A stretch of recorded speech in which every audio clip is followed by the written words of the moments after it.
have joined this evening. So where are we going to start? Well, the British riding pony, the origin of the British riding pony. So the origin of the British riding pony is a cross between a thoroughbred, an Arab, an Anglo-Arab, or a native pony.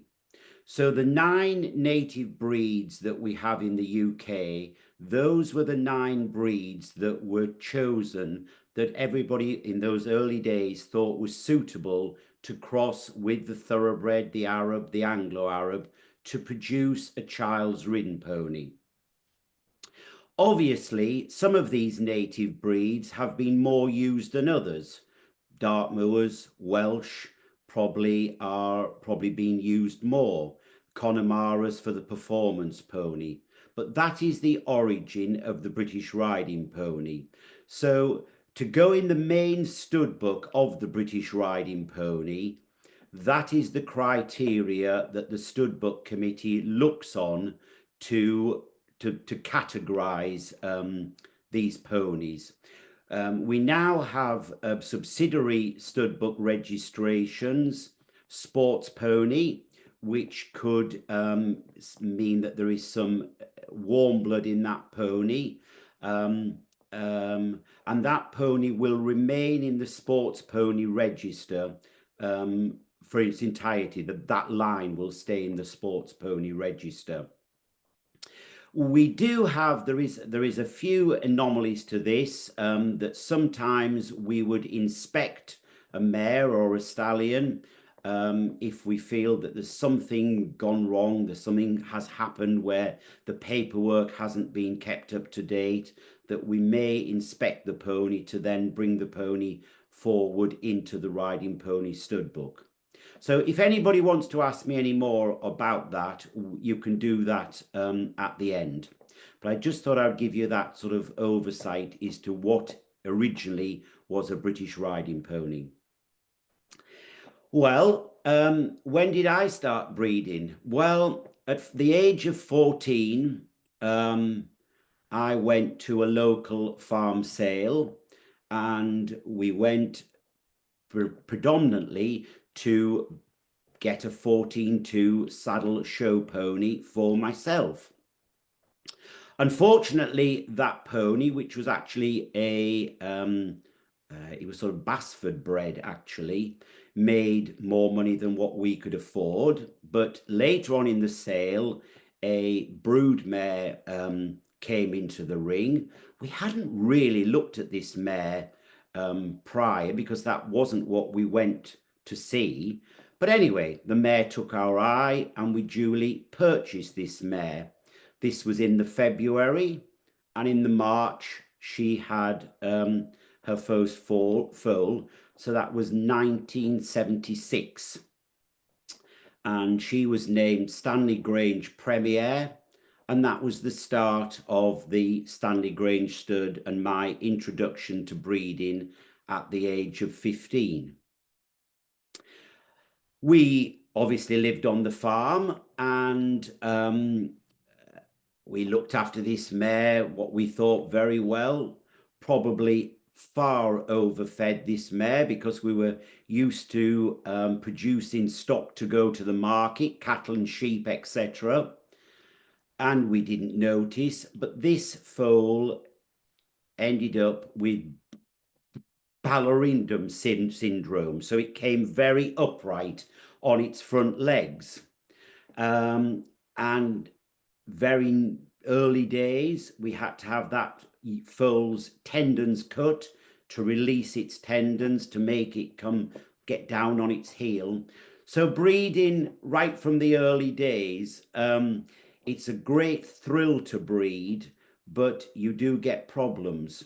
So from that very first foal that I bred, we had problems right from the word go, that I wasn't experienced, but now it's something that I always notice with the foals, and that we don't overfeed the mares and overfeed the foals, so we don't have that problem. I think if breeding is in your blood. It is in your blood, and you can't stop doing it. It's very hard to stop doing it. And the British riding pony, I just seemed to get hooked on it, really. I diversified a little bit into the Welsh and Dartmoors and Connemara's, but my first love has always been the British riding pony.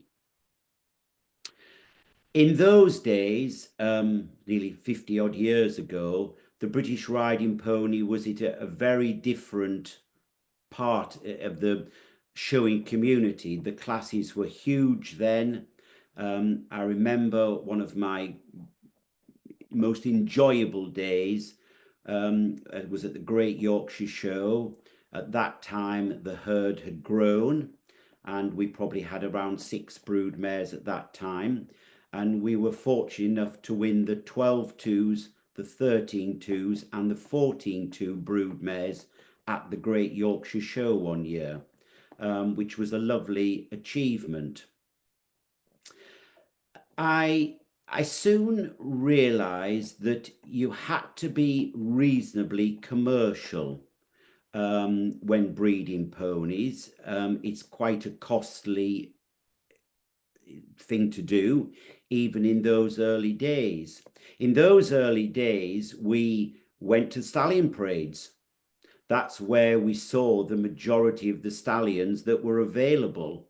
So there in Yorkshire, there was one at Catterick and one at Doncaster Racecourse. They were the two main ones. And that's where we went. And there would be 20 or 30 riding pony stallions paraded at these parades, going back to our original mare, a mare called Norwood Jemima, who in fact was sort of one of those native thoroughbred crosses. Her sire, Oakland's Fledermaus, was a Dartmoor thoroughbred cross, and her dam was called Jamila, who was predominantly Arab. So that original thoroughbred Arab native pony cross was what I started off with. I think the main thing as breeders that we've got to be is not paddock blind. I think you've got to look at your stock. You've got to be critical of your stock. You've got to breed ponies that are commercial, because it's a very expensive job breeding, and you've got to be able to sell them. I think the temperament is very important, because not all ponies are going to turn out superstars, and some of them do have to go down the competition route. We have been fortunate enough over the years, little bit dried up now, but we've sold quite a lot of our ponies to America to do the hunter pony classes. The hunter pony classes in America, I know we had a little seminar about it sort of a year or so ago. They all have to jump there. There is no flat classes in America, so it's more like working hunter pony. So our ponies have to be sound ponies. I've grown to appreciate really that, sound limbs is vitally important. Your short cannoned pony, good forearm, good hooves, these are paramount in your breeding program. Your mares, really, I've found over the years that often the better breeding mares are mares that maybe are not show mares, but I really do like the leg in each corner, 4 square type of mare, and then use the more glamorous, elegant pony to get the finished product. That has always sort of been my principle, really, and I've stuck by that. Oh, I believe one of my mares has come up. She was an old girl, this mare now, but she's called Shimmering Silk. She was by Yealand Nemesis, which was your Arab thoroughbred pony cross, and this mare herself was out of a thoroughbred mare. She was around 14.3 hands high, and I think this photograph was taken when she was in her early 20s. But that is the type of mare that I feel is a good foundation mare. And these good old mares with the good conformation, you know, to the day she died, she had good limbs, no windgalls, no thoroughpins. She was a good, clean limbed mare, sound mare. Possibly not a glamorous show mare, but a really good four square pattern of a mare. So, as I said, predominantly thoroughbred. And I think certainly with breeding the larger ponies, that thoroughbred influence is very important to get the scope, the quality, and the elegance. I feel with your 12-2 ponies and your lead reins and first riddens, you need to get some charm about them, really. But then your bigger ponies, that thoroughbred influence is still very important. I've had the great opportunity to go across to Australia on numerous occasions, and they have really taken on the British riding pony very much, and it is nearly stronger in Australia now than it is in the UK. I was very conscious that I felt our gene pool was starting to get a little bit small 20 odd years ago. And on one of my trips to Australia, I was actually asked to judge in Australia, and I was putting up progeny by this stallion called Willowcroft Regal Emblem. So I eventually managed to get myself to the Willowcroft stud and saw Regal Emblem, who was a lovely pony. We might say a little bit old-fashioned type, really, but he had a lovely head, a good turn of front, once again those great limbs, and the most spectacular mover. I then saw his sire, who again was leg in each corner, four square, good limbs, again spectacular mover. We then had a walk around the paddocks, and I saw Regal Emblem's dam, Willowcroft Regal Sapphire, who was by Rotherwood Acrobat, exported to Australia probably about 35 years ago. Great moving mare, fantastic moving mare.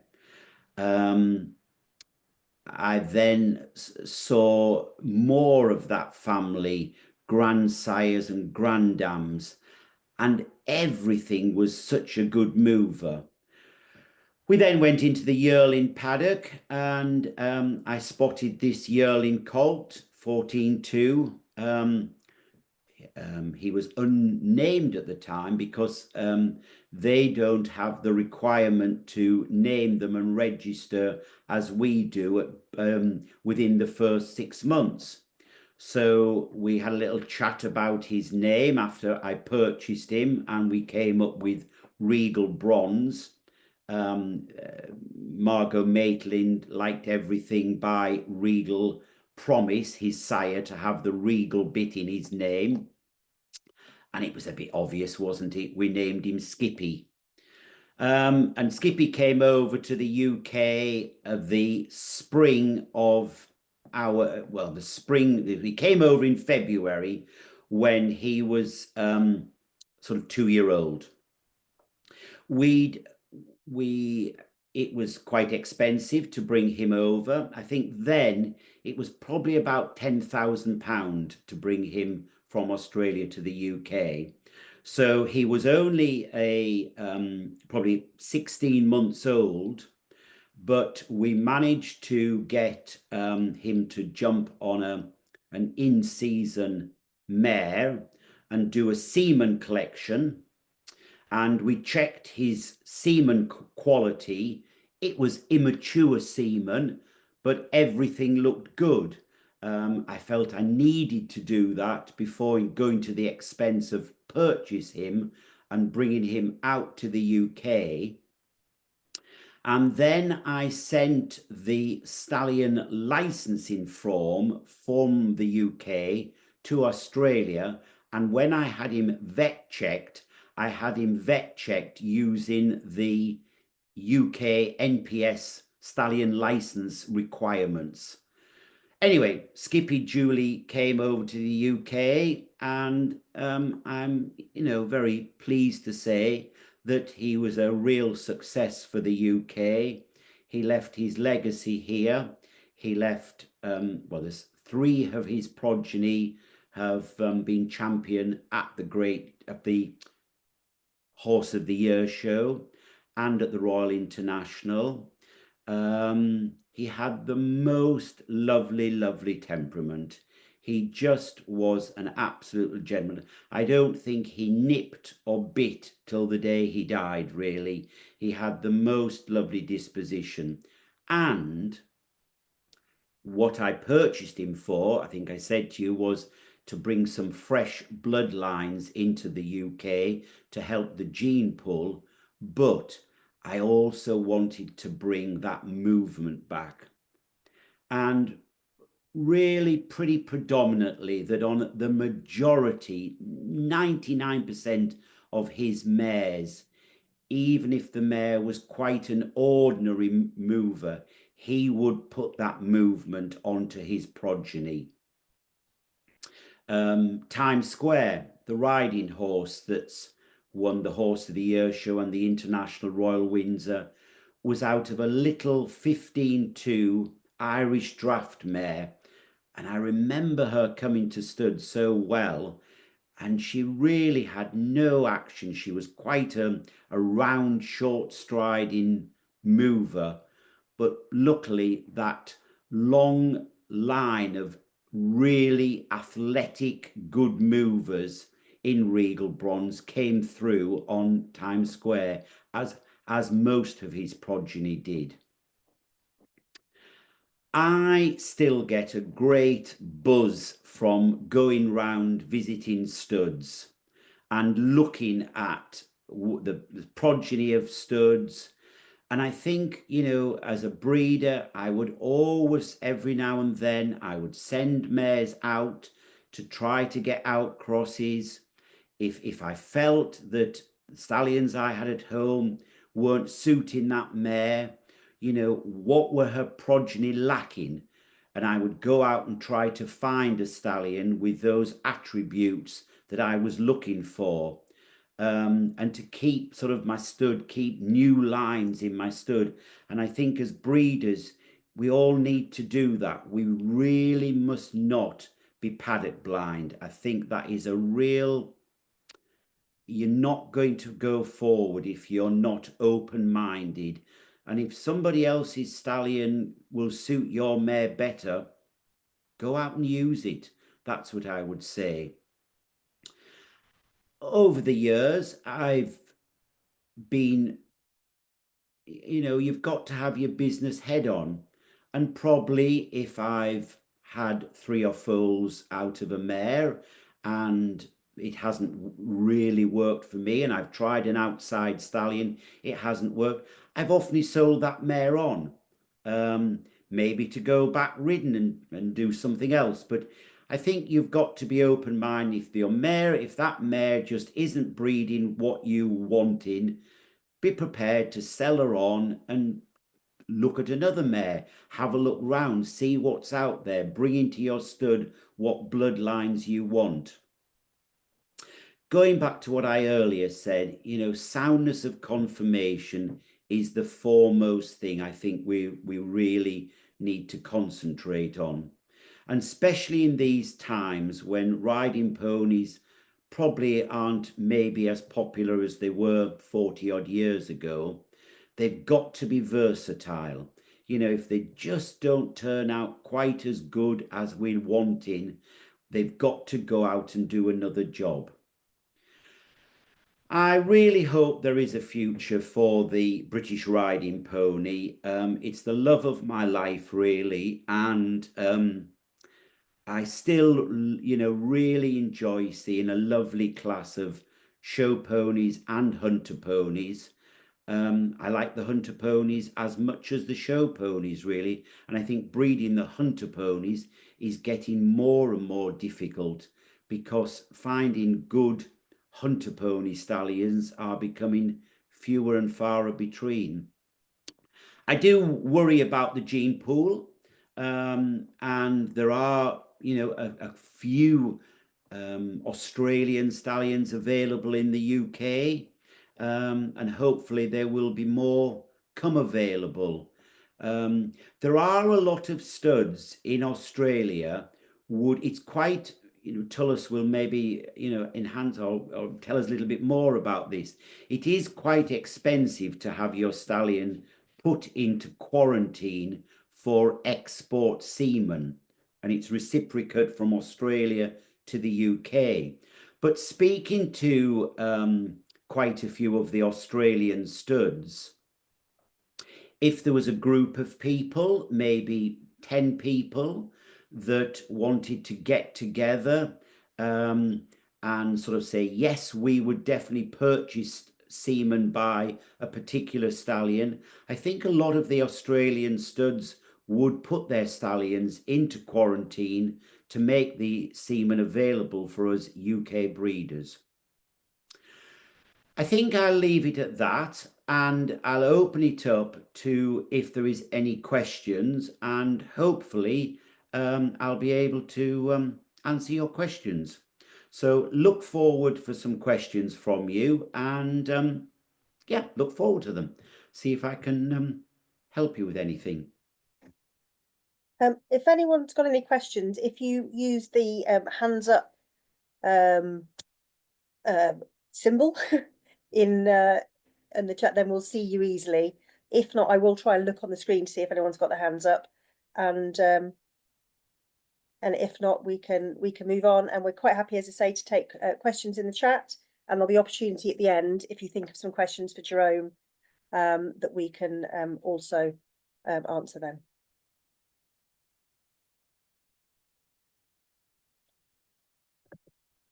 No, it looks like everyone's being very shy. Thank you, Jerome. that was brilliant. I did actually, while you were talking, and I will quickly share this picture, when you were talking about British riding ponies in performance, here's an example of a European, a multi-European medalist in eventing. This is a British riding pony. It's Captain Safe. A beautiful example of the quality of the riding pony excelling in a sphere outside of showing. So I didn't quite have a chance to pull her up while you were talking about performance ponies, but that's a classic example of one. Oh, there is. I mean, I'll just quickly say, am I muted still? I'm not. I will just say, it was, there's no better accolade. I so enjoyed it. Was quite emotional for me when Swan Lake, a homebred pony, went supreme at Hoys sort of last year, and that pony was by a stallion called Heniarth Topcat that was exported to Australia. And I did purchase some semen from him before he went out to Australia. And he's been a prolific sire for them in Australia. That was it's lovely for me. And I still have got her, and, eventually she will go into the stud. And, saying I was retiring 5 years ago, I seem to have got back into it, and 2 mares are in foal for this forthcoming year. So yeah, we do have one question for you, Jerome. Lovely. Are there any Australian stallions that you favour at the moment, and if so, why? Yes, there are. There is a lovely 14-2 stallion out in Australia called Coal Beach Holly's Gold. And actually, I was nearly got to a photograph of her to show you. So he's by a stallion called Fenley Fine Print, who is predominantly, I think, 3/4 Welsh Section B, a little bit of thoroughbred. And his dam is by Yealand Nemesis, same as Shimmering Silk that we saw earlier, out of a daughter of the legendary Holly of Spring. And I think he is a beautiful 14-2 stallion. He's got an incredible good temperament. He seems to breed from 12-2s to 15-2s, but he's one stallion in Australia that I do think would be brilliant if there was enough people got together, a little group of people, to import some semen from him. I would be more than happy to speak to people. His chilled semen is of excellent quality, and I think they have got frozen semen. And they did do something similar for New Zealand. There was a group of people in New Zealand got together, and then they put him into quarantine, collected the semen, went out to New Zealand, and I think most of the mares proved to be infoaled from that semen that was collected.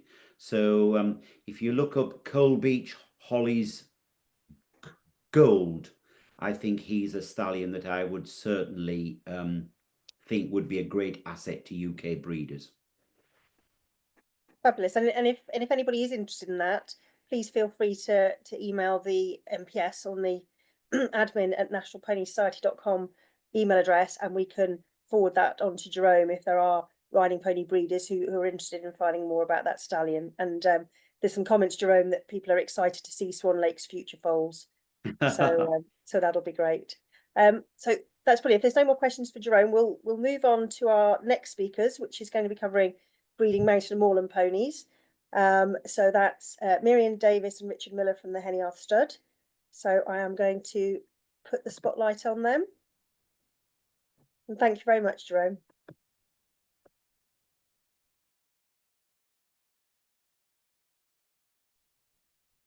Hello, Nasitha.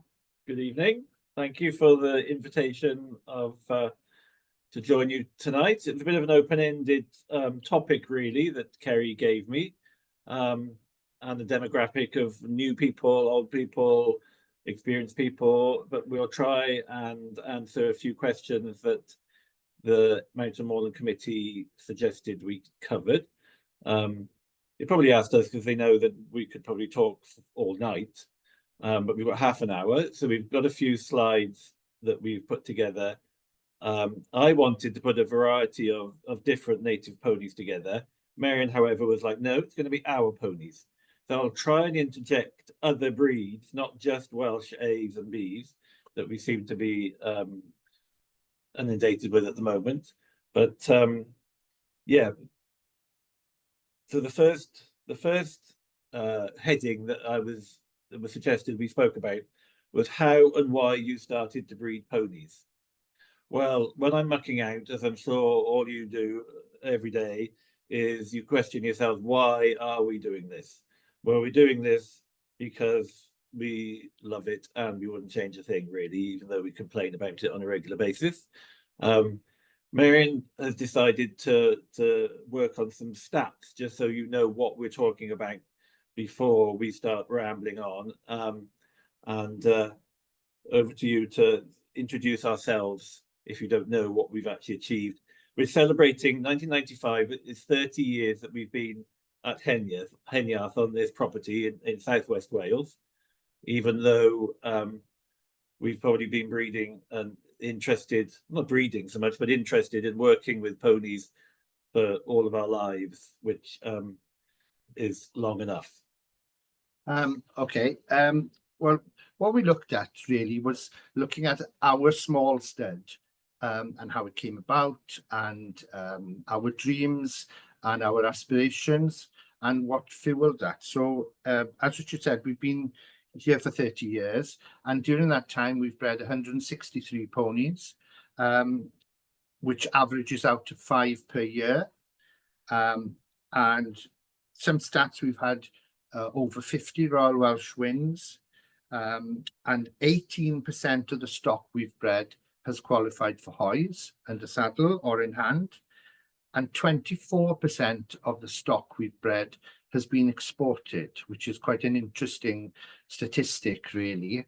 And we're one of only 4 studs to have bred the champion at the Royal Welsh in the sections A and section B. The others being Springborn, Coed Coch and Gredington. But really, we like to think of ourselves in some ways as a delicatessen rather than a supermarket. We've got a small acreage, quite a lot of buildings, but small acreage, and it's not commercial. I hear what Jerome was saying about being commercial. You have to think in a commercial sense, even though it's just a loss-making hobby, really. But as Richard said, it's what we do and what we enjoy. And I'd also advocate the fact about the highs and lows. For every rosette behind us, which were great moments, there have been huge tragedies and dead ends in the breeding decisions we've made, which sometimes, bizarrely, lead you down a different path. So you've always got to be optimistic. So, yeah, and back to you. Okay, so let's go back to where we started. My parents weren't horsey at all. I was always horsey. I don't know why, but the only link can be traced back to my great-grandfather that used to have shire horses. My father did used to ride when he was a child, and his claim to fame is that he used to ride and had his milk delivered by Jackie Newbury's grandfather in Exeter in Devon of the New Oak Stud. So if Jackie is online, she will be pleased to know that that's how we survived. My first pony, my parents did buy me. We had a big garden, and the pony was kept in the garden. And they decided to buy me a pony from the little riding school I went to, which was almost like a trekking centre. And that was a Dartmoor cross Shetland, and turned out to be the most evil little pony on God's earth, which is reason enough not to cross any native pony with another native pony, because, yeah, it was not a pleasant character. They also decided to buy me a pony, a New Forest Cross Arab pony to grow up with, which again was a recipe for disaster, because young pony, young child, it just was never going to happen, even though we kept with that pony. And the high point of that pony was when the time came to have it broken, we were recommended, we sent it to a lady called Jinx Briar at Prince's Place near Yeovil in Somerset, where we lived then. And to be honest, that caught my imagination in as much as it was the perfect place. The rugs, the ponies, the quality, the way she did everything. She, you know, if you know Jinx Briar, you know that she has everything 110%. And even though we were just transient customers, just the fact of being there, I realized that the horse world, the pony world, was something I wanted to take part in. And the other thing that really caught my imagination as a pony club member when we moved to the Forest of Dean, one of our instructors was a lady that showed Welsh cobs. She had showed a little section C stallion called Heniarth Cadel that won a lot at the time. But I do remember, I can see the cob now. We walked into the barn and she opened the door, and there was a mahogany bay Welsh cob filly called Nebo Petra. And she stood there, and honest to goodness, she just bowled me over. And I thought, yes, this is something I want to be part of. And then the next question was, what's the plan for Nebo Petra? And the answer was, oh, well, she will be covered and she will be shown in hand. And at that age, probably about 12, I just couldn't get my head around why somebody would not want to ride this animal. Why would you just want to run around with it and breed from it? And now look, that's what I do for a living. So that's how it started. And yeah, basically sold one animal, bought another animal, decided to buy a Welsh cob. Exmoor ponies caught my interest for quite a long while, and I made very good friends with a lady called Creena Mitchell of the Knight and Coombe stud. And as a youngster, my parents would take me to the national bus station, and off I'd go down to Devon, and Creena would meet me, and we'd go off around the moors talking about ponies and Exmoor ponies. And yeah, you know, she would be thrilled to know that the Exmoor ponies are as popular now as they ever have been. But yeah, so that was my start. I was in a different position. I had a silver spoon experience because I was really lucky because my mum and dad had a stud, the Rosron stud. And there were three fortuitous things really. One, that they were breeders themselves. Two, and I told myself this baby would be ours. somebody's not on mute today. And I just hope that I'm just trying to see who that is. I'm just can't see anyone who's not on mute. Bear with me. So the second fortuitous thing was that both my brothers were into motorbikes and heavy rock bands, so they weren't interested in the ponies, so that was great. That gave me a free rein, and my parents encouraged me to be involved in the breeding decisions from a very young age. And the third thing that was fortuitous was we only lived 5 miles away from Downland, and Mrs. Cuff and Phoebe, they were huge mentors of mine, and encouraged me right through until their very elderly ages when they passed away. And I think I learned quite a lot about the ponies from them. And when I was a kid, you know, they in school, somebody asked, well, you know, we were about 8 or 9 years old, what do you want to be when you grow up? And somebody said, I want to be Neil Armstrong or the astronaut. And somebody else said, oh, I want to be Kevin Keegan. And my answer was, I want to be Mrs. Mansfield. And this is 100% true, because I absolutely saw the Rotherwood stud and the Rotherwood ponies as the kind of ultimate in how it should be done. Like Richard referred to Jinx Briar's yard, everything that I saw from Rotherwood seemed to be this perfect creation. And I believe in life that if you have goals and if you set standards and benchmarks, it's, you know, it's that saying about shoot for the moon, isn't it? And, you know, I think that those were the inspirations for me. And one other lady called Mary Abraham, a lady who's perhaps more famed for her cob breeding, from the Kippin stud, but she was a special person.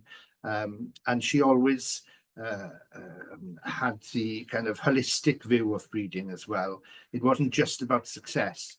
It was about the process and the result and the experience along the way. And more than anything, it was about the fact that they are an animal and you have a duty of care to them if you bring them into this world. Yeah, we got a slide somewhere. Oh yes, I'll share the slide with you now. Where are we here? Right. Okay. Mm-hmm. Yeah. I hope everybody can see that. Yeah, the next question: who or what influenced the development of your breeding program? We've kind of answered that in the first part, really, but yeah, along the way, every society that I've ever had to deal with wants to encourage young people, and I just feel there must be different ways that we can encourage young people. The young people we seem to be encouraging are encouraged already. They seem to be the people that are keen. It's reaching out to those that we need to bring in fresh. That time when I walked into that stable as a member of the pony club and saw that Welsh cob, that moment, that captured me forevermore. And, you know, cobs and Welsh cobs, and that was my life to start with. And if we could find some way with these societies, working with the pony clubs, the riding clubs, to try and get those moments where we can capture new people. I just think, yeah, we're almost preaching to the converted in one way, which, you know, don't get me wrong, it's great that we're doing that, but it's capturing new blood to make these things thrive. Can I interject there? I think, you know, one of the problems for the future is where the new breeders are going to come from. It's a hugely expensive situation to have to set up, you know, even from just buying the yard tools and the wheelbarrow and something to transport them in and becoming a member of something. So I think it's kind of incumbent on us as breeders to think in creative ways, maybe of housing one mare for somebody who's new to it, and having help from them in return for housing the mare, and guiding them, and leasing the mares to them, so they don't have that initial outlay. Perhaps I'm getting ahead of myself, but I just thought. No, but it's yeah, you know, different people along the way that have helped us.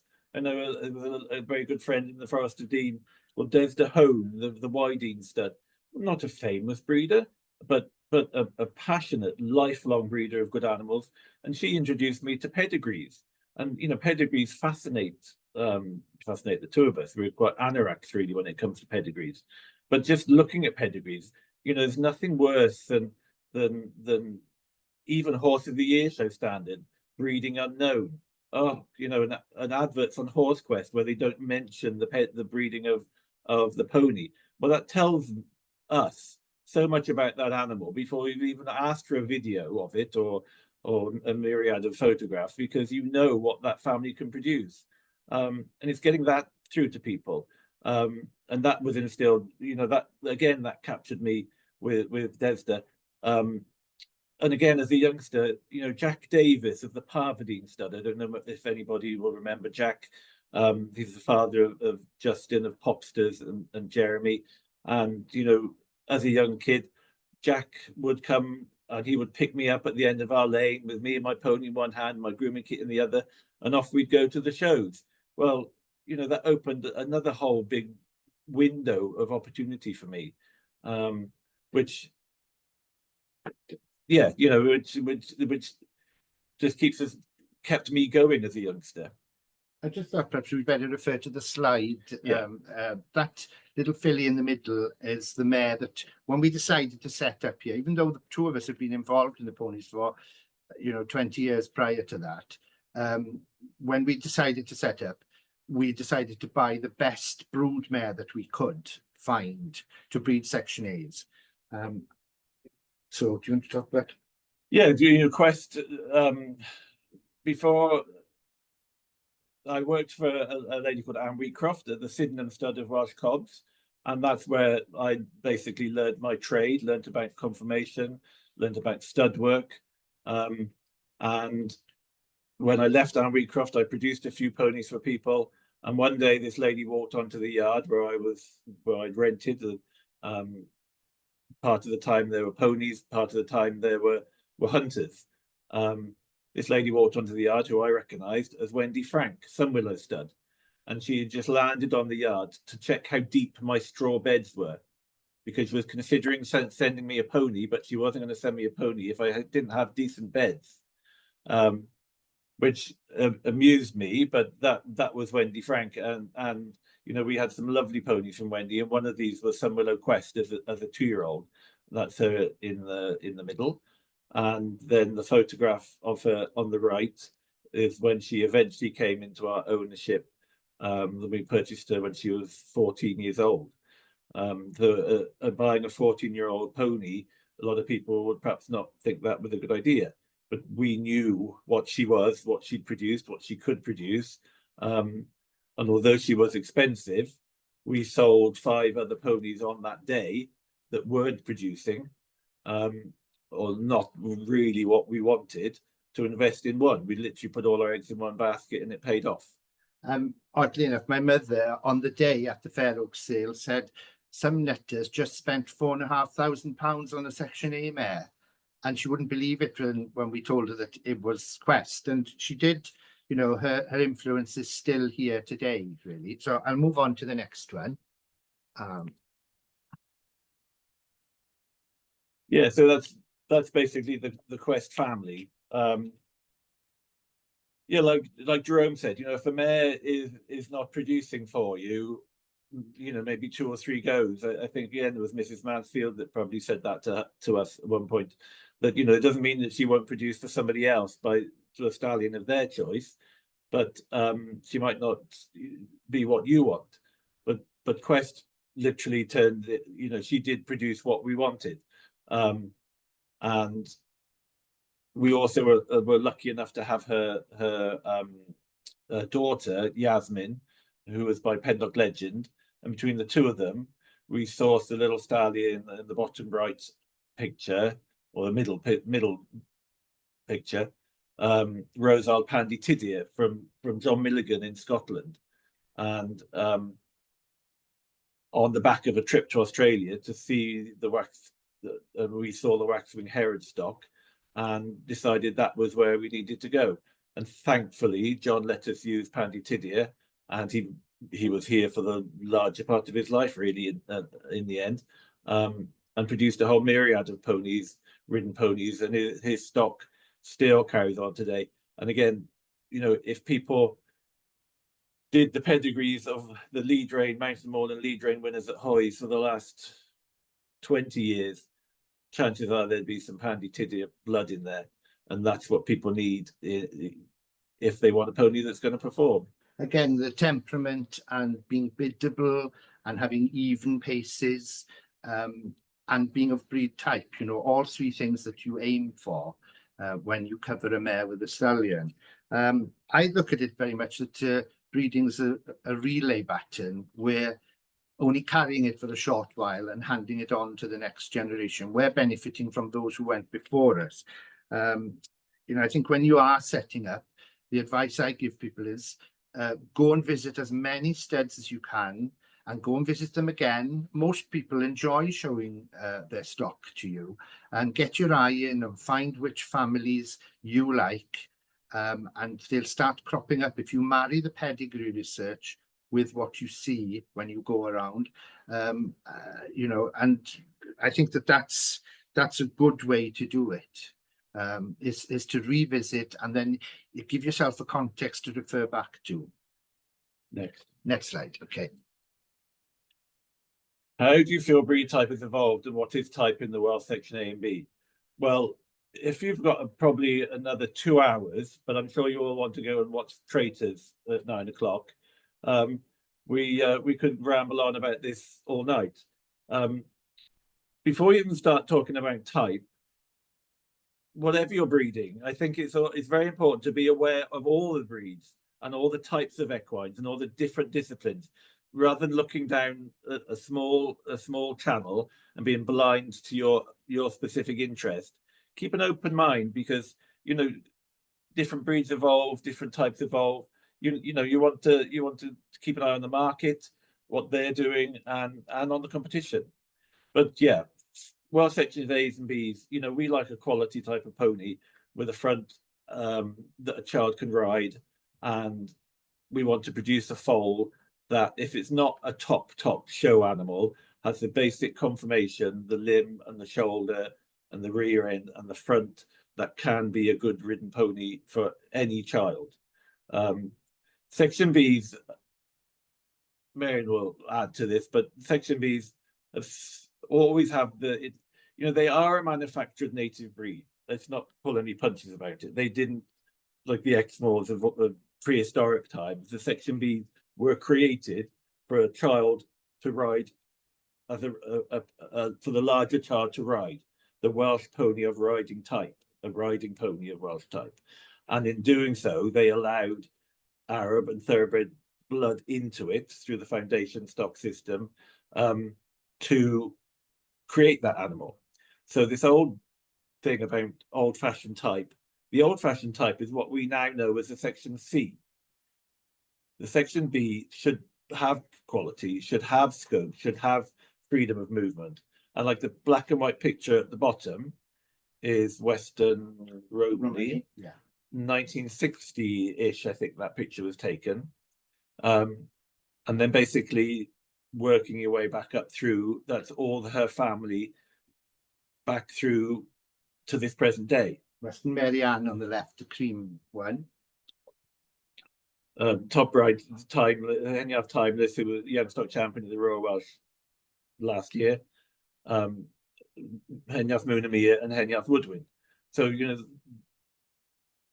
they are of a riding type, but they're Welsh. You know, admittedly, the Section Bs maybe in the 70s, the emphasis was more on the riding pony, but I think people need to cut some slack now that the Section B has turned the corner back to being more of a native pony, but it has to be a quality pony. It's not a cob.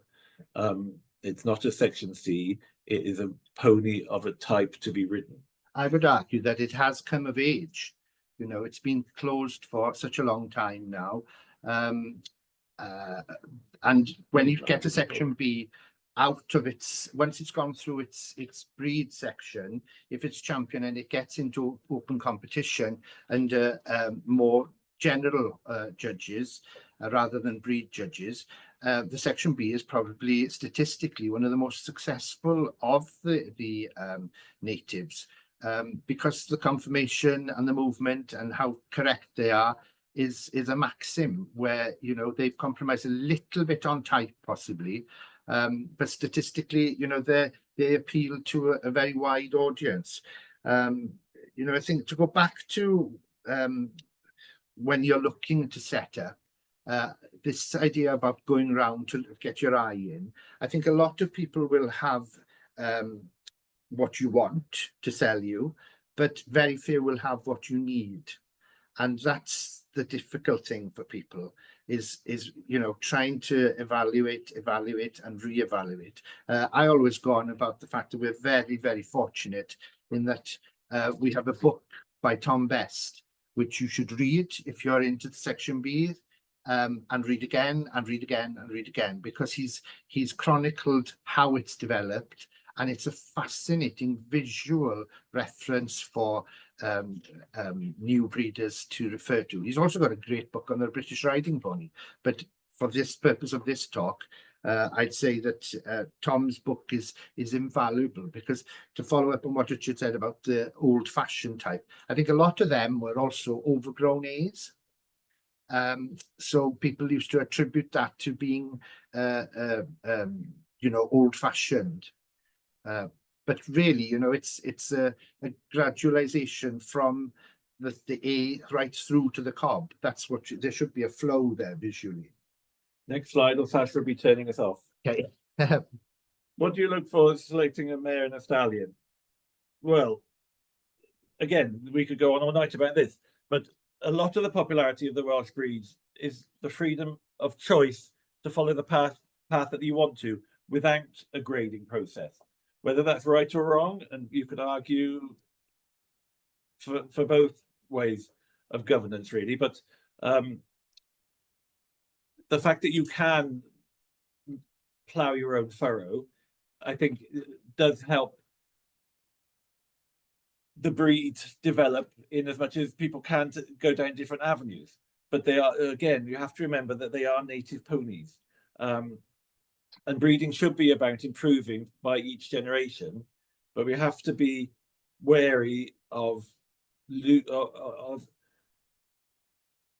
we want to breed quality, but we don't want refinement.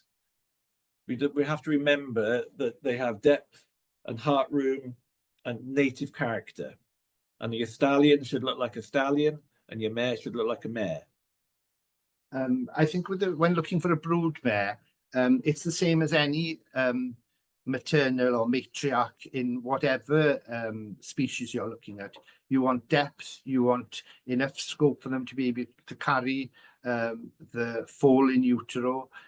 You want them to be milky, that is, that they will feed their foal. If you look at the top left there, that's Heniarth Windflower with her filly foal when she went to Hoys. Look at the beast of a foal. Now that's because Windflower would always, you know, be a great mum. You don't want a mare that looks $1 million with a tiny little runty foal following behind. So that's almost as important breeding on as some of the visual characteristics. I think the other thing that is difficult, if you do have a show mare, it's more difficult for a show mare to be to better herself when she breeds on. And I think in the thoroughbred world, they call them blue hens. And I feel we've been very fortunate in that I would say we've possibly had 3 blue hens in Heniarth, Windflower, Sunwillow Quest and Sunwillow Yasmin, because whilst they were successful themselves, they bred on, which is very fortuitous. But we've been ruthless as well. When we buy a colt, for instance, we're always on the lookout for a colt because you wish your life away. But we've sold in the Section A's, we've bought a lot of young colts and pulled the plug on them before we used them because we didn't think they matured the way we wanted them to be. And so we got rid of a lot of frogs before we found the princes that we kept as entires. But those ones that we sold either went to other breeders who had different lines, or they were gelded and had a career as a ridden animal. Yeah, and quickly, because we are running out of time, make sure whatever you breed from comes from a consistent line. You know, that you can have a wonderful pony that is a one-off, and that's never going to breed on. And conversely, the mare, there's not many mares that really have the depth of pedigree that can produce a stallion. You know, you've got to have some history behind them. It's all very well thinking that plain old mare in the paddock is going to breed you a Royal Welsh champion, but a lot of that is romanticism, and you know, you just have to be pretty ruthless in what you do decide to choose. We'll always look at the distaff line at the dam line in a colt, and if we don't really rate the dam line, we don't consider it as a stallion. Then looking here, there are 2 ponies here that one had 2 blue eyes, so a lot of people weren't interested in him, even though he's a lovely pony. And the other little one, then, we didn't feel he was a stallion, so we gelded him and placed him with a good family. Going back to the moral duty of care, if you don't breed too many, it is easier to place them in the right homes. Whereas if you breed a lot, you're at the mercy of the market. And you know, for me, there's nothing worse than looking on Facebook and seeing somebody sitting up all night waiting for this foal that they've planned, and then in the morning it arrives, it's a grey colt, not a chestnut filly with 4 white socks, and by lunchtime it's on for sale before it's even dry. And I think that is a sad indictment of people not committing to the responsibility of breeding animals. And just yeah, we'll close now. Hopefully there might be some questions.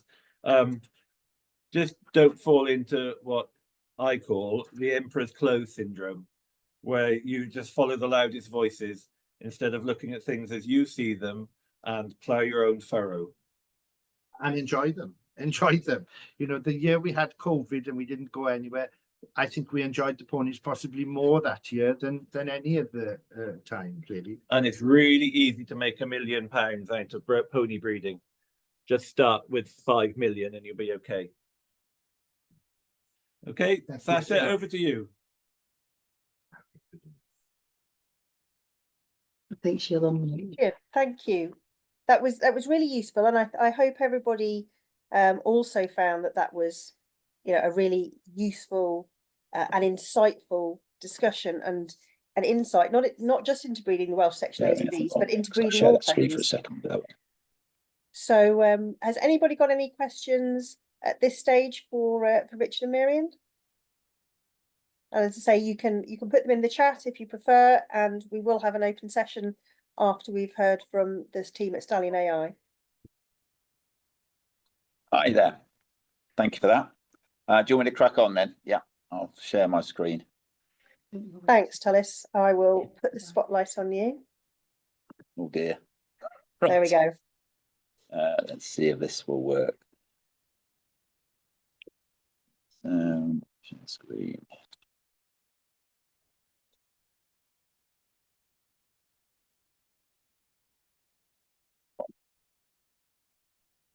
Can you see that there okay now? Yep, brilliant. Yeah, thanks, well, thank you very much for inviting us to here. To be fair, Sarah has organised all this, so I literally sort of rocked up for this. So we're going to split it into two halves. We're going to try something a bit different. We're going to do a bit of a 15-minute presentation, and then we're going to quickly take you around the labs, and hopefully technology will work, and show you in the tank rooms and where all the semen's stored. So I'm going to talk to you a little bit about the sort of the past, present, and future of equine breeding and where we're going. And it's moving on at such a rate. Half the problem that we find is actually keeping up with this technology. Some of this may be relevant to you, some of it may not be. You might hopefully find some of it interesting, but there's so much out there now, and we find the last few years has been absolutely incredible how we've been able to use some of these technologies. And these are just some of the things you can see here that I'll very briefly go through. AI is always an interesting one. Sometimes we think it's arrived only the last sort of 10 or 15 years, but actually the first references were around about the 1300s, where they used to put a sponge in the mare, let the stallion cover the mare, get the sponge out of the mare, used to squeeze the sponge with a press, extract the semen in that way, and then used to inseminate mares. And luckily nowadays things have moved on a little bit from then. And yeah, L. Spallanzai, he looked into the first cooling effects of semen. In other words, how we got cool chilled semen. And that was reported to say that he actually had dog semen. He put it in some snow and saw the metabolism of the semen slow down. And that's how we sort of got into the chilled semen. And the first foal that you can actually see here being born was back in 1955 from frozen semen. And that was through epididymal sperm. So it's been around a while, but technologies have changed. And I always think this is one of the first videos documenting how they used to collect semen from a stallion. They used to let the stallion cover the mare. This is the veterinary turning up. This was in 1936. I always think it looks like the postman's just followed him in, helping him as well. This is breeding horses for the German army. And they literally just used to go in and scoop the semen out and put it into a pot. I hope no one's having their tea at the same time tonight, I'm afraid. So that might put you off. Yeah, somebody who's walked into Kerry's place, you're gonna have to do a bit of explaining now on that video, I'm afraid, what's going on.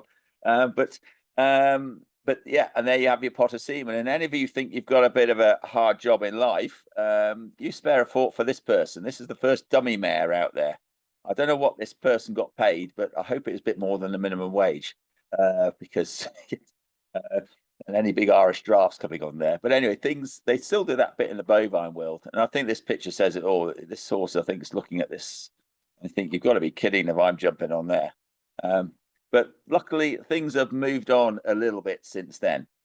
I always find this quite interesting. And I know, especially sort of when it comes to sort of your breeds, a lot of people obviously are still doing a lot of natural covering. That's how I started off. And I must admit, when we were doing natural covering, that's how I got into this. We would, with an Irish draft stallion, he ruptured a mare when he was covering her. And then from that day forward, we actually have done AI ever since, really. That was 30, or I don't know, a long time ago now. Anyway, I've got too many years to count. But actually, this shows back in 1985, 98% mares were covered naturally. This is just in the sport horse world, just so you know. It's not the thoroughbred, which doesn't count them. And moving on sort of 30 odd years later, it's virtually totally reversed. There's nearly 90% of sport horses now are actually conceived by artificial insemination. This is quite an interesting study when it came to semen quality. We know in the human world how poor human semen quality and how it's dropping really quickly. Well, we looked at 11,000 ejaculates from 1,000 stallions and over 20 years and noticed a 10% decline in the quality of the semen. There could have been quite a few effects associated with this because we were doing more rare breeds maybe later on. Maybe that was part of it. But it was still, we thought, quite a big study and highly significant, and actually showed there was a decline. And it's always a worrying decline as well, because obviously if that trend carries on, where that may lead to in the future. Obviously, there's lots of ways that we can do AI. There's fresh and chilled, just really for the frozen semen that we're talking about here. And that's obviously, we cover all those, but obviously at this time of year, we specialize in the frozen semen. That's something we try and really home in on. And the beauty about frozen semen is obviously you're buying banking for the future, indefinite resource, indefinite preservation of the semen.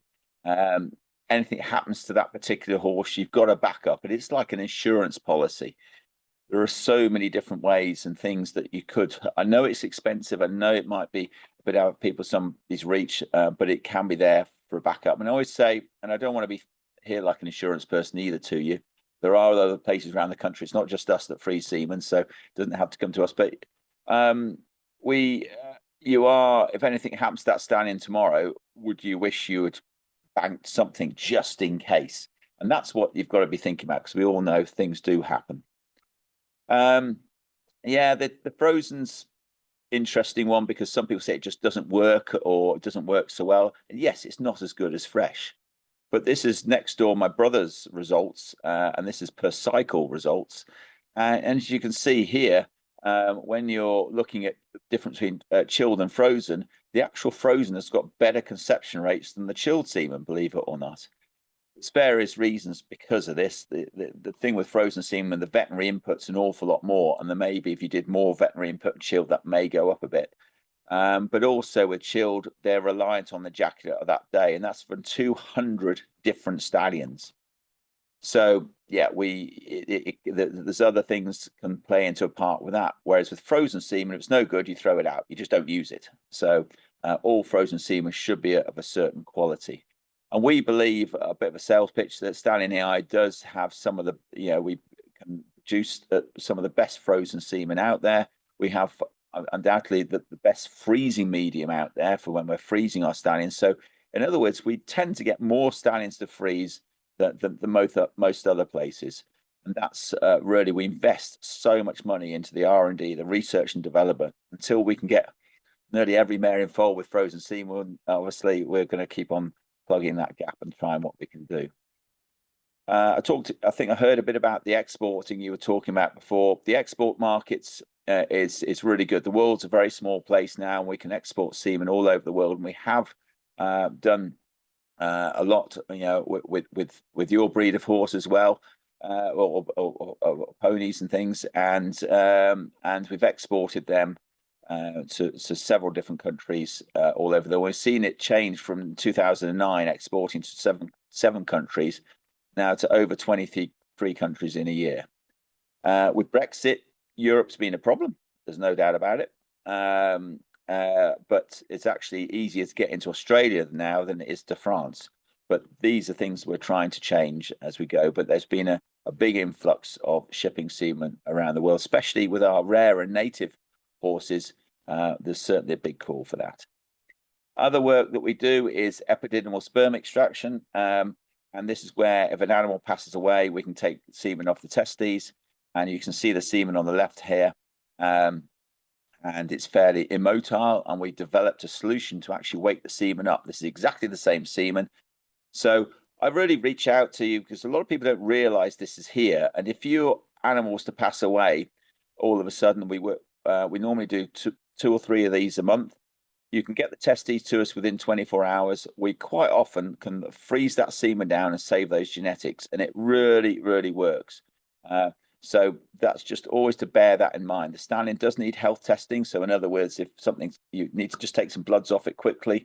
I know it can be really traumatic at the time. We're always on the phone and we can talk you through it. And sometimes when these really traumatic things happen, it's sometimes hard to think about these sort of scenarios. But just to let you know, it is there. The amount of people we hear saying, God, if only I'd known about this. This is sex semen. And I'm just going to let this video play because it speaks for itself, really. After 11 months of waiting, Ruby has produced a filly foal. And it's not just any old foal. This is a foal born by sex semen. We believe it's the first ever in the world for a rare breed animal to use sex semen. And using these technologies can really help this breed. There's only about 70 or 80 females left in the country. There's only 300 left in the world. They need all the tools of the industry, and just quite incredible now what we can do with science and technologies. And using this technology, maybe, just maybe, we can help stop these breeds from going extinct. But this holds the future. Little girl here. Yeah, so that was a real special day. That was, and there was still a 5% chance it was going to be colt. There's, it's not 100%, but it's 95%. So I must admit, I've never looked between a horse's back leg so quickly, or foal as soon as it's been born, just quickly, so I could quickly make that video. But it was an incredible day, and now we've got the first. We've actually done. Oh, why is that not working? There we go. Now we've just that was with fresh semen, and now we've had the first foals born with frozen semen, and that's using ICSI, which we'll come on to in a second. Sarah just mentioned to me with the frozen, because I know it can be expensive. It's expensive for us to do it, so obviously that bill has to be passed on. But we do something called a mini freeze, and if anybody's interested, obviously just let us know on that, which is greatly reduced, but obviously you're collecting off smaller amounts of semen. So ICSI is so this foal was show that we can actually use it with frozen semen with using sexed, and it's to be fair, we do more of this for rare breeds than we actually do for sport horses, because people want more females when it comes to rare breeds. ICSI, intercytic sperm injection. You may have heard this a lot. It's big in the sport horse world, and this first started in '96. By injecting one sperm cell. It's like the human IVF that you see, and that's where all our technologies come from. And it means if a stallion's passed away, you can use that semen only one sperm at a time, so you're not wasting straws. And this video you see at the bottom is the first ever video of a foal embryo dividing for the first time. We had a time-lapse incubator, and it took a picture every 20 minutes. And you can actually see the cells. I know it could be anything, but I promise you, it's a horse embryo that there is being created, which is, I think these things are always quite special. So that's the start of a new life of a foal, basically, up its journey. ICSI's in the sport horse world, it's grown enormously. Up to last year, they're doing nearly 7,000 of these, and most of them are done in Italy, but the ICSI labs are there's a few all around Europe as well. Other things we do is skin samples. Now, this is quite an interesting one. This is really trying to think outside the box. We do more and more of this. It's a way of preserving those horse genetics, a much cheaper way. It's very cheap to do this, and we do a special package as well for rare breeds. And if you can, and I'm going to talk a bit more about it in a minute, but if you can hold the DNA down, in theory, you can bring that. We do it with rare breeds as well.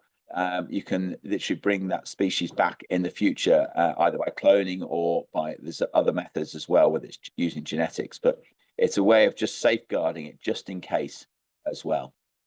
Yeah, my passion has always been, I love new technologies, as you can see, but I love rare breeds. That's really what got into it. And I thought, how can we actually use these technologies to help rare breeds? I was a trustee of the Rare Breed Survival Trust, and yes, it's got to carry on doing all your natural covering and all that side, but to run parallel with that, it's biobanking is absolutely critical. And right across all species, I've been presenting at a cattle conference just recently. This will be rolled out 100% guaranteed for cattle and all livestock, because it's a great way of securing them. And here there's 14 native rare breeds in the country. 12 are considered rare, and you've got 4 of them here. So it's a huge privilege to work with some of these amazing breed of horses, and some of them are really in a bit of a problem when it comes to inbreeding.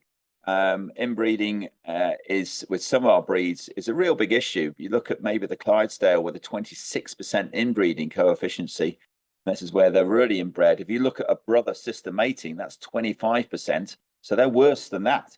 And they've got a sort of nearly a 30% neonatal death. So 30% don't actually make it, which is down to the inbreeding. So it's something on some breeds you have to be very, very careful of. So we've been doing quite a bit of work with this, and obviously skin samples in the future could really play a critical role. Preserving those pillars, and ideally what we want is 50 different genetic lines when we bank them. So as you can see here, this is what we want, 50 different. This one might be the one everybody wants here on the left hand side, but the one on the right may be the one that's genetically maybe be more sustainable, maybe if certain diseases come in or certain hereditary issues and things like that. So we have to, it's important you get a wide genetic pool to get a wide genetic proof of that for future resistance for things. This was sort of a real, I don't know if this video is going to play. No, it's not. But this foal is proof of concept. So this is the Brzezowski horse. And this was born 40 years after the tissue was taken. Incredible. That when they took the tissue, they never even thought about cloning. That was never even on their mindset. But the inbreeding went worse and worse, and they actually brought back a genetic line that they thought was lost forever at 40 years old. So effectively, this foal theory is 40 years old before it, as soon as it hit the floor. But it just shows what science and technology can do. The other things, are quite interesting that you look into now. We can turn a skin cell. Can't do it here. It's been done with mice, and it does it on the human side. But in the future, it may be able to done.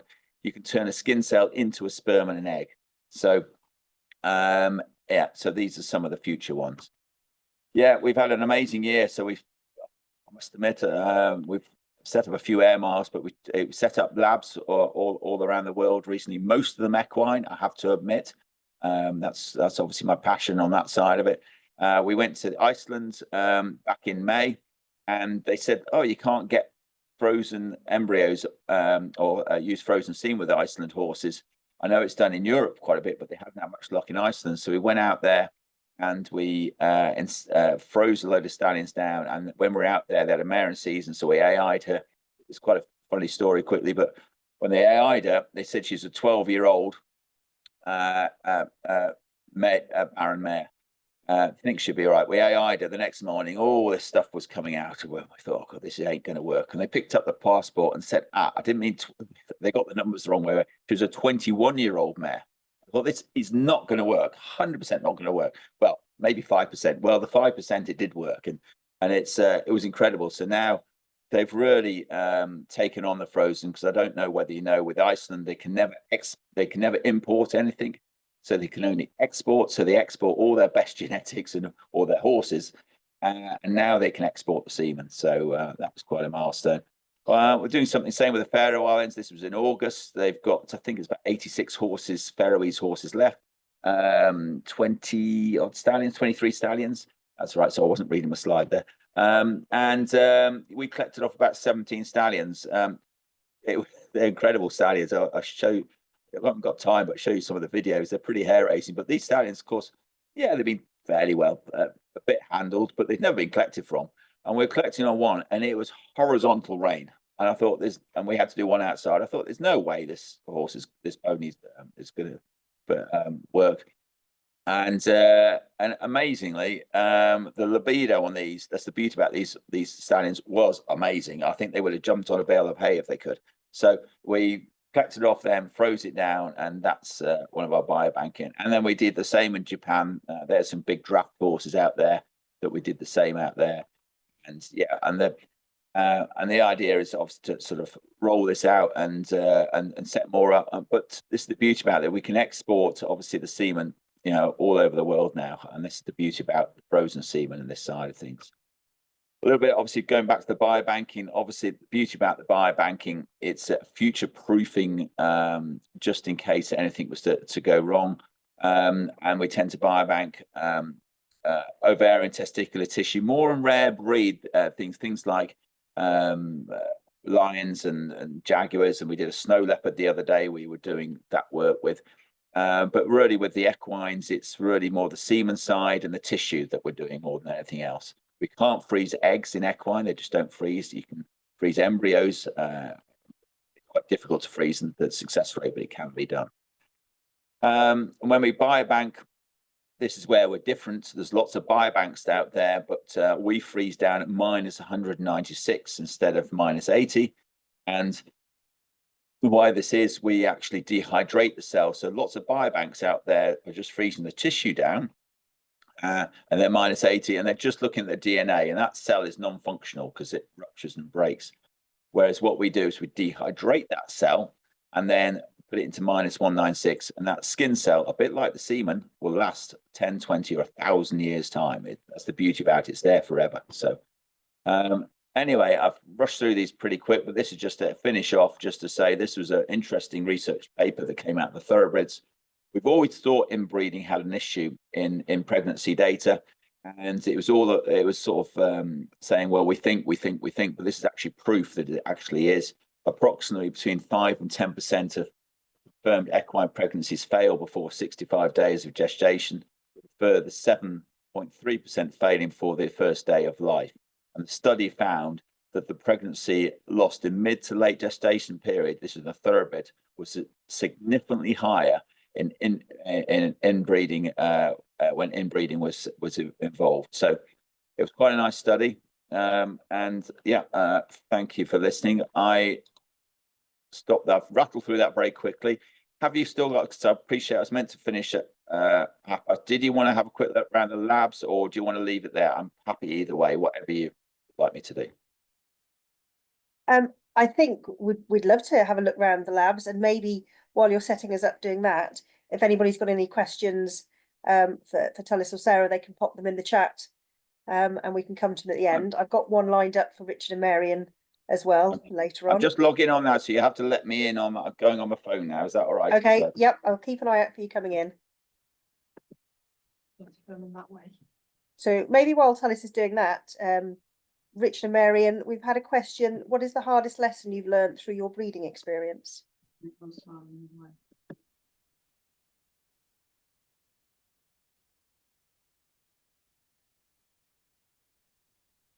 That's it. Can you hear us? Yeah.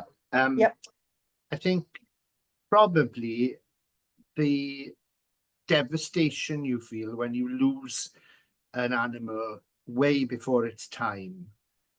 We lost a filly foal out of a mare called Quail, and the filly foal was 10 days old, and you know, just a special animal, and so much so that our farrier at the time turned and said, is it me, or is that really, really special? And we had huge hopes for her, and went down in the morning and she'd been kicked by one of the mares. Just one of those things.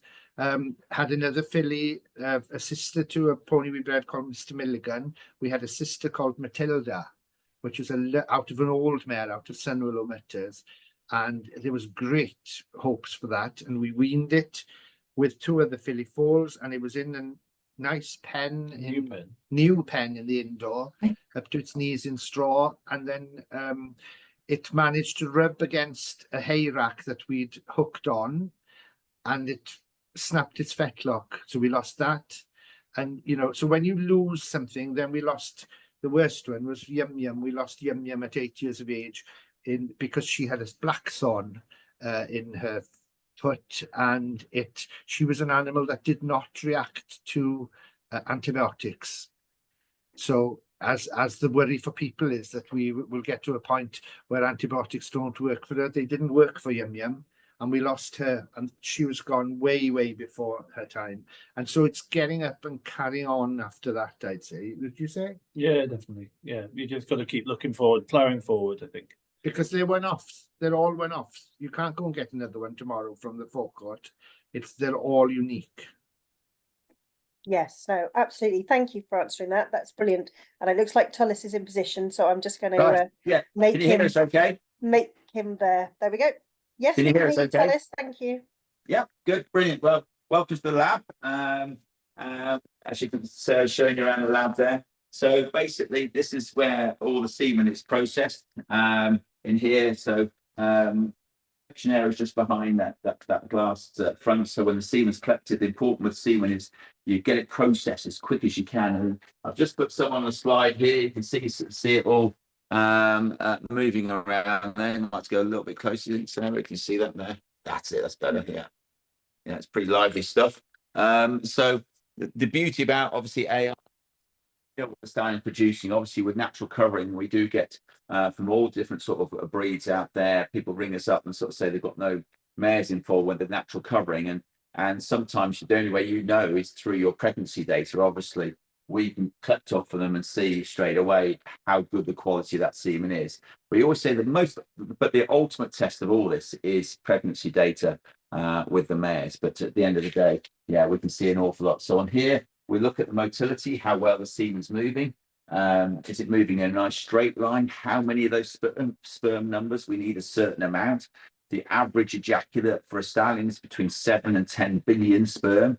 Depending on the quality of that can do anything from 4 to 10 mares. So it can be split quite a few ways, but it does depend on the quality of it as well.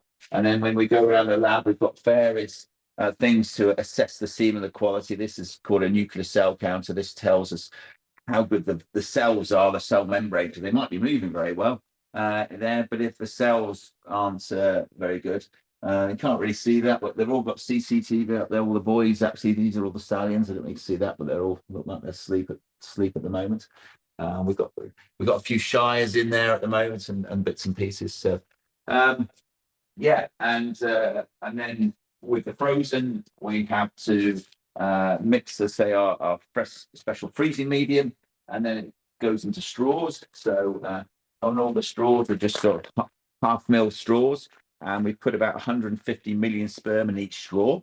Normally when we inseminate mares, we normally do 6 straws per insemination.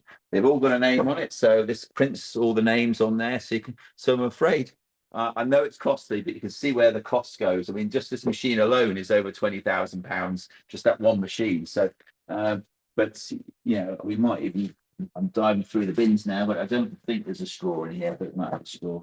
Anyway, come this way. I'll show you very quickly here before we go to the other room. These are the ABs that we collect off the stallions. So most of them in the medium size, but we do, it looks like we've got a few small ones up here, so we might have some small stallions in. So we have a different AB per stallion, and then in here we can just see the dummy mare there, where all the collection stuff. And we have a selection of teaser mares as well for the stallions when they come in. We've got all different sizes. So now we're all talking all about the ponies here today, but so we have some smaller ones if we need to jump on the mare, but we can get 90% on the dummy when we do it. As you can see, we're quite semen orientated there. They Export board. board, yeah, and yeah, you can see people have made knitted some things. So this is the genetics. So we have 2 rooms. This room is all in dark, but that's our export room. So everything in that room is for export. Everything in this room is for domestic. We do the same for dogs, believe it or not. So all these have got dog semen. So we collect and freeze off dogs and ship that around the world. But these are the big tanks. So these hold about, well, this one's nearly full. So it's just under 250,000 straws in this one tank, which is phenomenal. But come and have a look. You want to go up there? Just don't drop my phone in there. Don't cry preserved. So yeah, that's all there.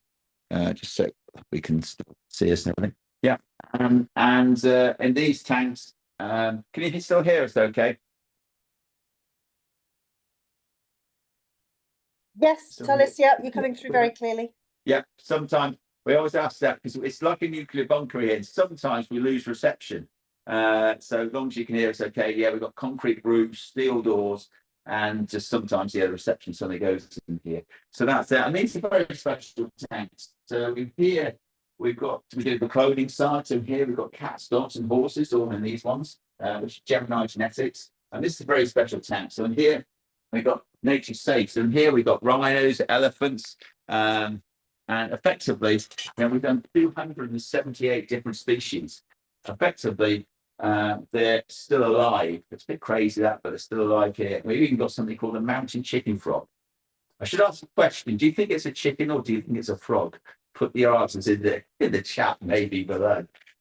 There's only about 100 left in the world. I think we've got 4 of them frozen down here. So that's, have to admit, that's one of my big passions. It's using, and all this has come from the horse technology, is using this technology we've learned from the horses and throwing it over to save species. There's nearly 250 and 100 species a day go extinct, and this is one of the ways that we can save them. And we're just about to do UK species, so we've got red squirrels and Scottish wildcat, and we're just about to set up work on the hedgehogs.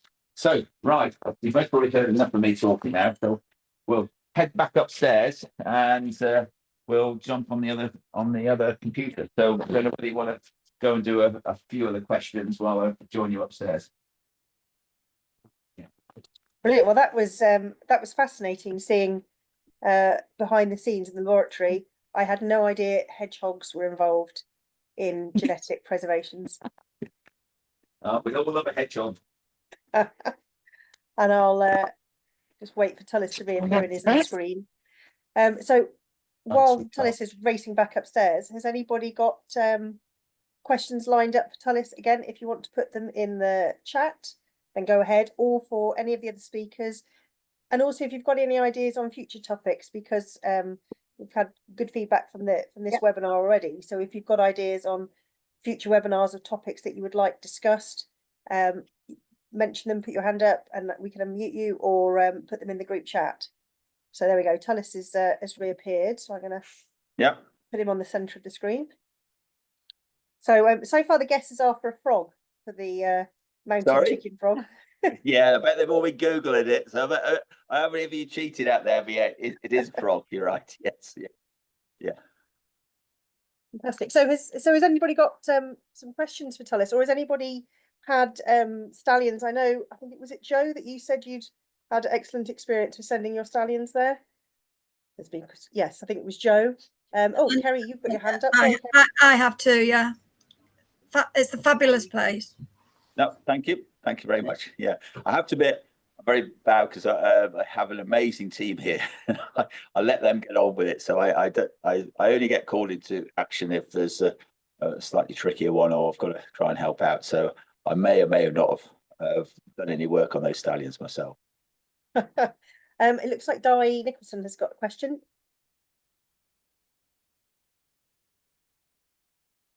Can you unmute yourself, Di? Will that? No. Can you see it there? I'm sorry.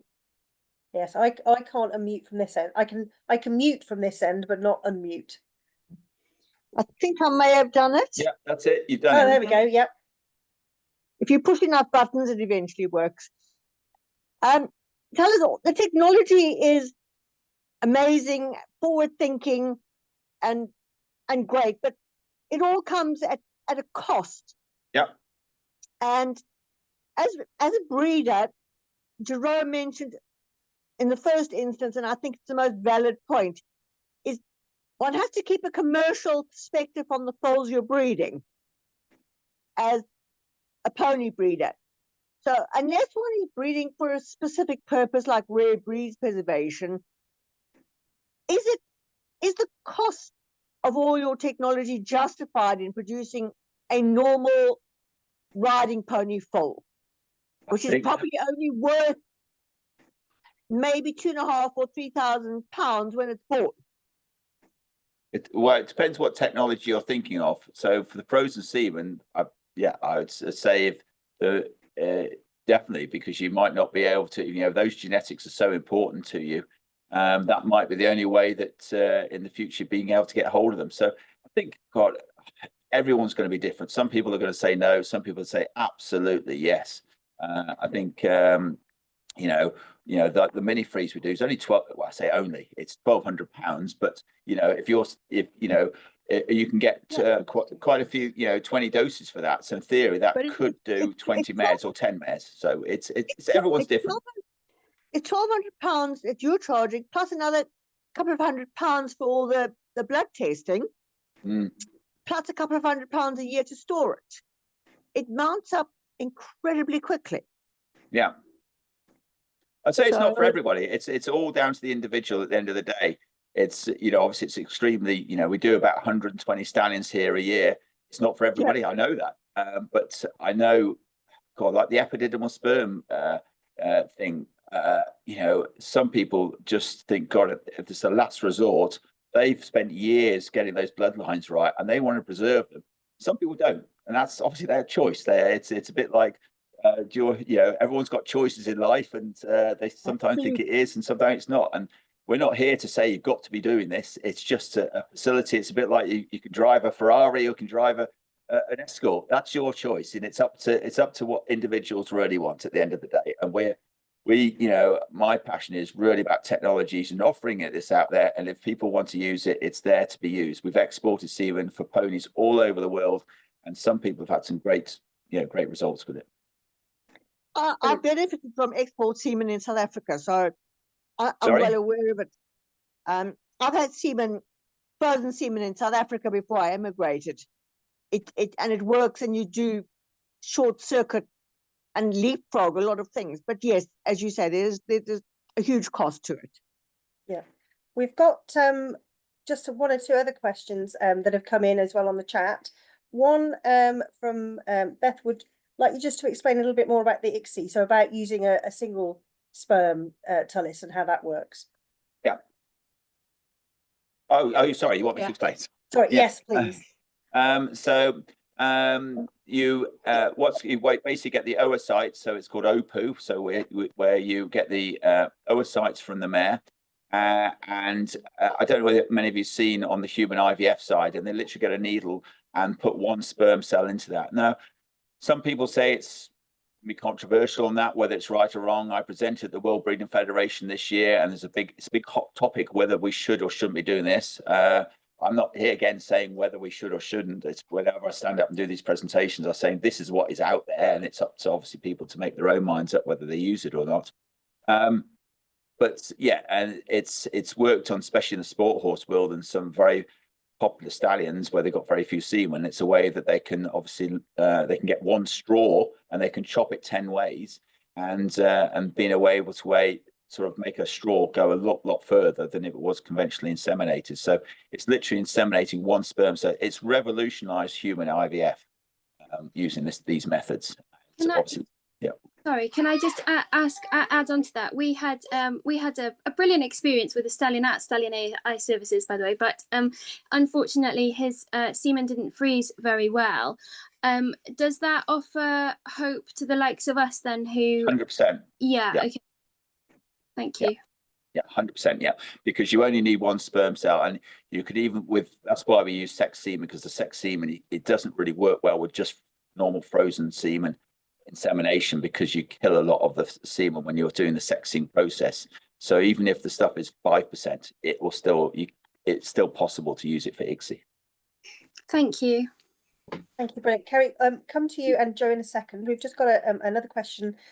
Could Tullis quickly touch on embryo transfer?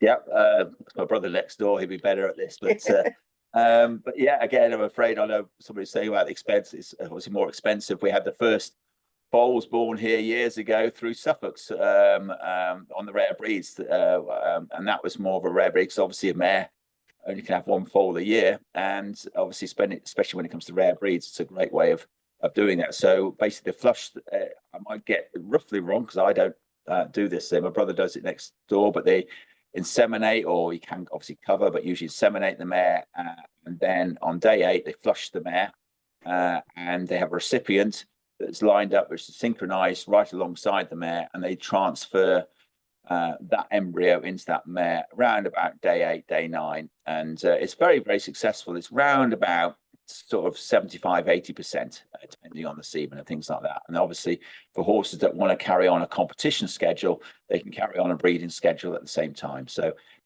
everybody sees it as different, the value of it, and some people for rare. So yeah. Brilliant, thank you. And then just before we come to you, Kerry, Joe Filmer had wanted to come in on a previous point. So Joe, if you want to unmute yourself. And no, I don't want to keep shining Tullis's You're talking top of my head then. Yeah, no, not at all. But my experience and I'm very, very small breeder, with the facilities and the expertise that is given from Stallion AI is second to none. And certainly if you do your research and you know that your stallion is going to be not in a commercial way, but is going to be, the semen is going to be required both in the UK and worldwide, it certainly does mean that you can cover your costs from the outlay, and from an insurance point of view, that if something should happen, then you've always got a little bit in storage, which is very reassuring from a small breeder. But my query is in terms of collaboration moving forward, especially with the well section bees coming onto the rare breed register, and the fact that the gene pool, very much like the others, is becoming very reduced. And certainly in Australia and worldwide, they have been savvy enough to take some of our very best bloodlines. And I think then it is worthwhile for the breeders and the societies, the MPS and the Welsh Society, to work together with the likes of Stallion AI and utilising expertise and the passion for our, breeders, to see how we can move this forward and preserve the gene pool for the future. Yeah, no, thank you very much for that. Much appreciated. Yeah. Kerry, you've got your hand up. Yeah. I was just wondering, how are you getting on with trying to break through in Europe since Brexit with the chilled semen, because that's been a massive problem. Yeah, that's why I've got no hair left. That is because of that. So yeah, we did have a bit of a, well, no, it's not really a breakthrough with chilled. I mean, even frozen's difficult to get out there at the moment, not going to lie, but we had a shipment that went just as last week or so, and that seems to have got through. Took a week to do it, but it didn't get so many hold-ups. Pam is the guru on this. I can't tell you, she works tirelessly. And I know people say we're expensive, but I can tell you now, the man hours or the hours we put into this, trying to get these over the line, is just phenomenal. And yeah, we're dealing with obviously DEFRA, government, and everybody trying to change this. So it is getting there, but I'm afraid for chilled, not at the moment. But I'm hoping there's going to be some breakthroughs. But it's something we're constantly, because for us, we've lost nearly £250,000 a year just in exports for chilled semen. Yeah. So and us as breeders, it going both ways. Us to them and them to us. That has reduced the gene pool again. Yeah, coming into the country, actually, we've managed to sort that out. So chilled semen is coming to the country okay. It's just the export at the moment, so just so you know. Yeah. Thank you. Super. Has anyone else got some questions for Tullis, or has anyone got any questions for either of our other speakers as we start to wind up? What was oh no, just some more. There's been a lot of people saying how much they've enjoyed it, Tullis and Jerome and Meirion and Richard. So I think it's gone down extremely well. And as I said earlier, we will put this up on YouTube. We'll try and do it tomorrow. I can see Martin Jones got a question. It's not a question, Sasha. So good evening, everyone. For those of you perhaps don't know me, I'm, as Sasha said, Martin Jones. I'm chairman of the National Pony Society. So before we do round up, I would just like to share my thanks to a number of people who have made this evening possible. One of those is Kerry. Kerry is our Mountain and Moorland rep on council. It was Kerry's idea to set this webinar up and arrange the speakers, etc. So thank you very much indeed, Kerry, for doing that. I think it's been a fantastic experience. There's a bit of a saying, isn't there, with horses and ponies, you learn something every day, and I think we've all learned a lot this evening from our speakers. So just going through them in order that they presented, just like to call out and say thank you very much to Jerome Harforth from the Stanley Grange stud. And interestingly, I was with Jerome when he was judging, however many years ago it was, Jerome, 25 years ago or so, when the foal that you imported, Willowcroft Regal Bronze, was on the mare. And I visited the stud with Jerome at that point in time. So really interesting to hear his view on why he chose that stallion, how successful it was, and have been there and seen what Jerome was seeing at the time. So really interesting to hear that. Most people know that I'm very good friends with Richard and Meirion anyway, but thank you very much indeed for your input this evening. I was pleased to see I made it on one of the slides. I think I was the person handling the beast of the foal that you mentioned at the Horse of the Year show.